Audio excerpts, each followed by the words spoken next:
বারাসাত ইতিহাস সিদ্ধ এবং ইতিহাস বিজড়িত প্রাচীন এক জনপদ। শুধু প্রাচীন নয়, সুপ্রাচীন জনপদ এই বারাসাত। হ্যাঁ, মূলত ব্রিটিশ আমলে বারাসাতের সমৃদ্ধি প্রসারিত হলেও বারাসাতের ভূগোল তার ঐতিহাসিক যাত্রাপথ বহু কাল আগেই শুরু করেছে। গুপ্তযুগের নথিতে বারাসাতের উল্লেখ পাওয়া যায়। আইন-ই আকবরী গ্রন্থেও উজ্জ্বল উল্লেখ রয়েছে বারাসাতের। ১৬০০ শতকে যশোরের রাজা প্রতাপাদিত্যের সেনাপতি শঙ্কর চক্রবর্তী এই বারাসাতেই থাকতেন। একদা সুন্দরবনের বদ্বীপ এই বারাসাতের ওপর দিয়ে প্রবাহিত হতো প্রাচীন দুই নদী, সুবর্ণবতী ও লাবণ্যবতী। জনশ্রুতি ও প্রাচীন তথ্য অনুযায়ী সুবর্ণবতী নদীর ধারে জগদীঘাটায় ছিল প্রতাপাদিত্যের নৌবহর। খনাবরাহের ঢিবি বারাসাতের শরীরে আজও জাগিয়ে রেখেছে প্রাচীনত্বের কালচিহ্ন। এই শহরের সঙ্গে বাংলার নবাব সিরাজদৌল্লা এবং জগৎ শেঠের নামও জড়িয়ে আছে। তারপর ব্রিটিশ পর্বে গভর্নর হেস্টিংস বসবাস করতেন এই বারাসাতেই। বারাসাতেই শুরু হয় প্রথম নীল চাষ। এই বারাসাত ইতিহাসে তাই নীল জেলা নামে পরিচিত। বারাসাতের নীলগঞ্জে প্রথম নীল কারখানা, আর নীল অত্যাচারের বিরুদ্ধে গর্জে উঠেছিলেন তিতুমির।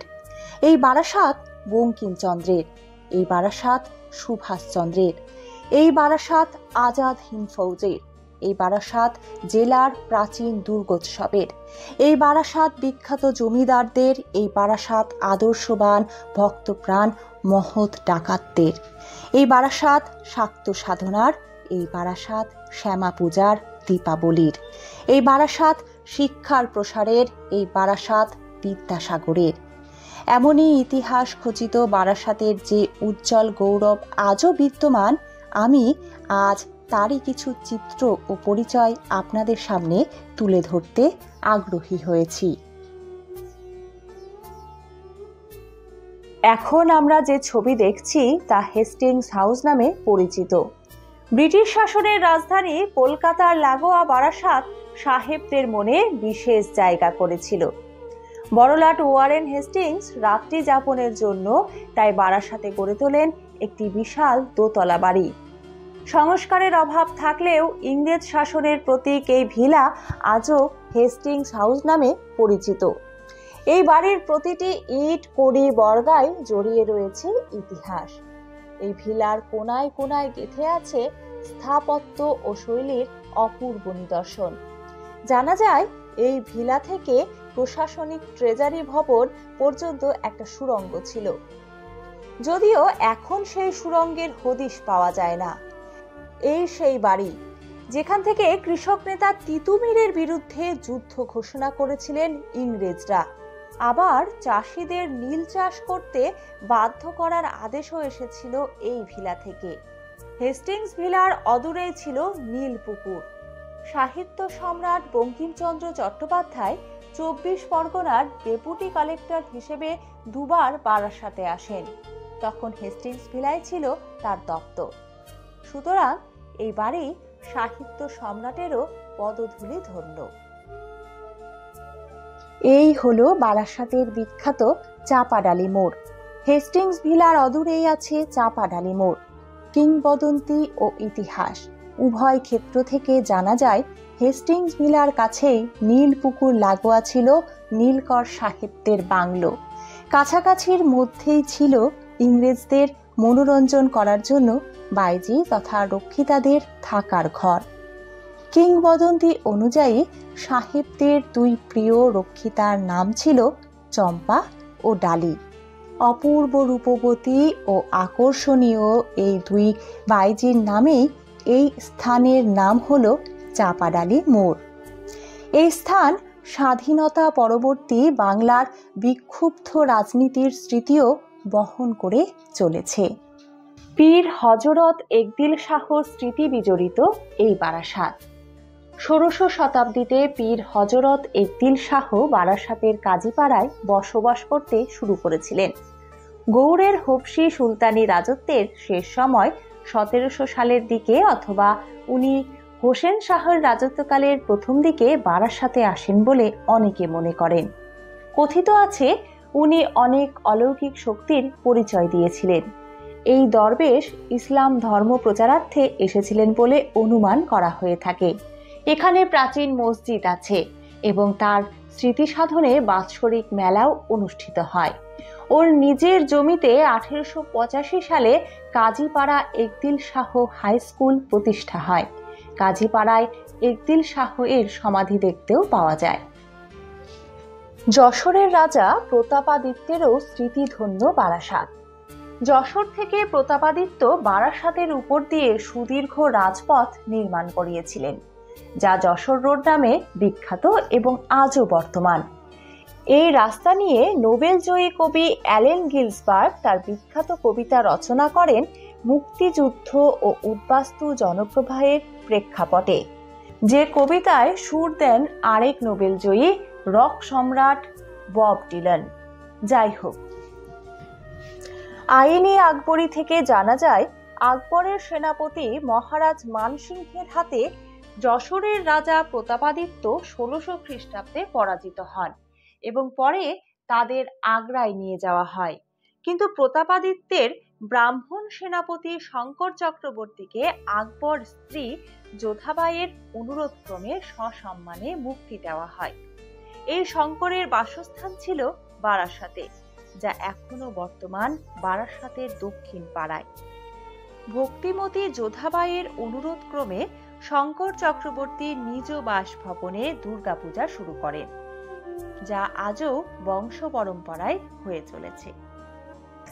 ভারতীয় আধুনিক শিক্ষায় বারাসাতের গুরুত্ব অস্বীকার করার কোনো উপায় নেই। 19 শতকে 24 পরগনা জেলার গুরুত্বপূর্ণ বিদ্যালয় স্থাপিত হয়েছিল বারাসাতে। সমাচার দর্পণ সূত্রে জানা যায় 1839 সালের জুলাই মাসে বারাসাতের কিছু বিদ্যোৎসাহী ব্যক্তি বারাসাতের বিখ্যাত জমিদার প্রাণকৃষ্ণ মিত্রের বাড়িতে সভা করে উচ্চ বিদ্যালয়ের প্রতিষ্ঠার উদ্যোগ নেন। পরে জেলা শাসক চার্লস ট্রেভারের সহযোগিতায় একটি সরকারি স্কুল স্থাপিত হয় 1846 সালের 1 জানুয়ারি। বিদ্যালয়ের প্রথম প্রধান শিক্ষক ছিলেন বিদ্যাসাগরের অভিন্ন হৃদয় বন্ধু প্যারীচরণ সরকার। বর্তমানে যে স্কুলটি বারাসাত প্যারীচরণ সরকার রাষ্ট্রীয় উচ্চ বিদ্যালয়।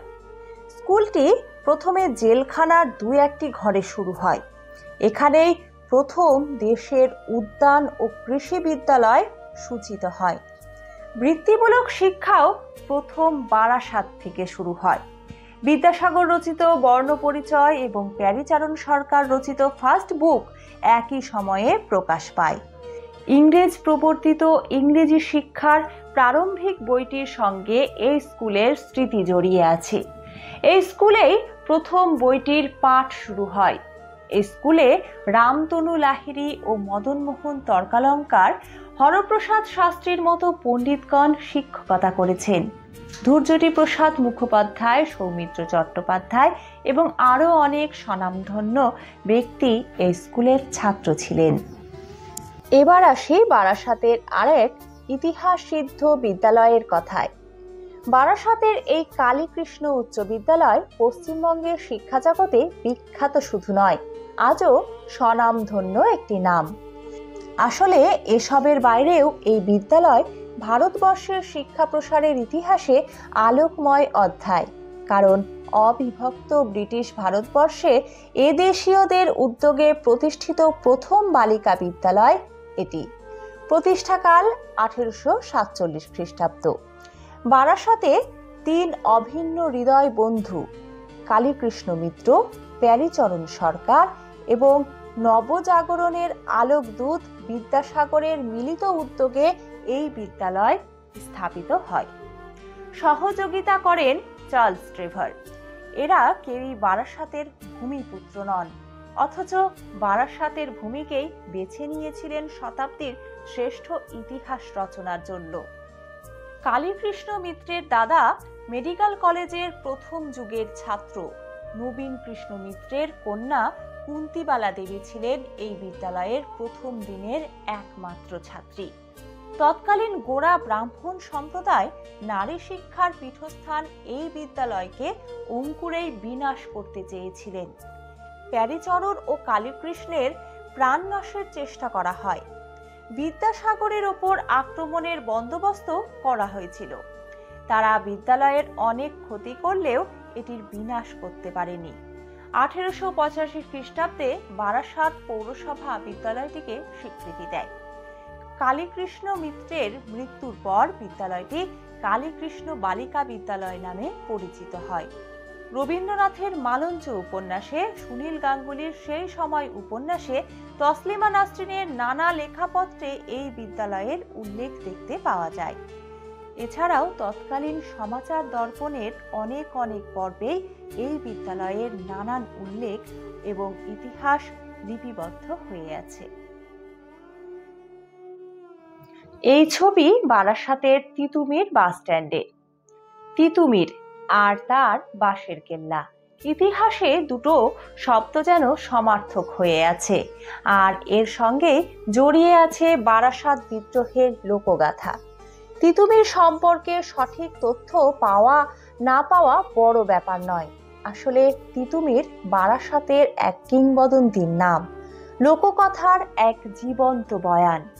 তিনি চিরস্থায়ী বন্দোবস্তের জমিদারদের অত্যাচার এবং ব্রিটিশ আধিপত্য থেকে দেশ এবং দেশের সাধারণ কৃষিজীবী, শ্রমজীবী মানুষকে মুক্ত করার জন্য বিদ্রোহ ঘোষণা করেন।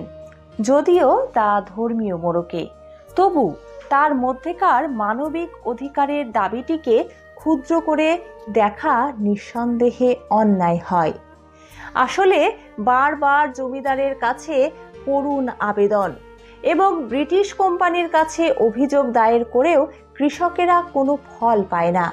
তাই কৃষকদের সুরক্ষার জন্য তিতুমির একটি মুহাজিদ বাহিনী গঠন করেন এবং তিনি নিজেকে বাদশাহ ঘোষণা করেন।